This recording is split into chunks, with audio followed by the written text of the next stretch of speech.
যত দিন যাচ্ছে পপকর্নের জনপ্রিয়তা তত বাড়ছে। এর বাজার এখন $7 বিলিয়ন ছাড়িয়ে গেছে সারা দুনিয়াতে। এর মধ্যে সবচেয়ে বেশি জনপ্রিয় হচ্ছে এটি মার্কিন যুক্তরাষ্ট্র বা আমেরিকাতে। সেখানে সিনেমা দেখার সঙ্গে পপকর্নের সম্পর্ক পুরোপুরি ঘনিষ্ঠ।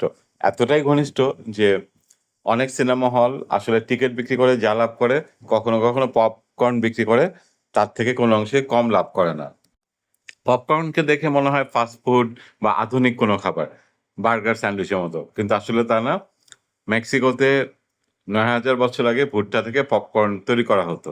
তার মানে বুঝতেই পারছেন এর ইতিহাস অনেক পুরানো। তবে আসল জনপ্রিয় হয়ে ওঠে গত ১০০ বছরে, বিশেষ করে সিনেমার সাথে এর ঘনিষ্ঠ সম্পর্কের কারণে। মানে এখন আমেরিকাতে, এখন না আরো অনেক বছর আগে থেকেই আমেরিকাতে সিনেমা দেখতে যাওয়া মানে পপকর্ন সাথে নিয়ে যাওয়া। সেই সাথে কোক বা পেপসি।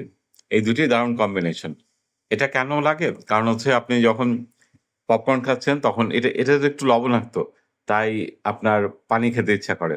আর সেজন্য কোক বা পেপসি বেশ কাজে দেয়।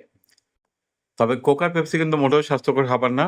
সেই তুলনায় পপকর্ন খুবই স্বাস্থ্যকর খাবার। কারণ এখানে যা রয়েছে সবকিছুই স্বাস্থ্যকর এবং এখানে খুব বেশি আ তেল বা অন্য খারাপ উপাদান দেওয়া হয় না। বাংলাদেশেও ধীরে পপকর্ন জনপ্রিয় হয়ে উঠেছে।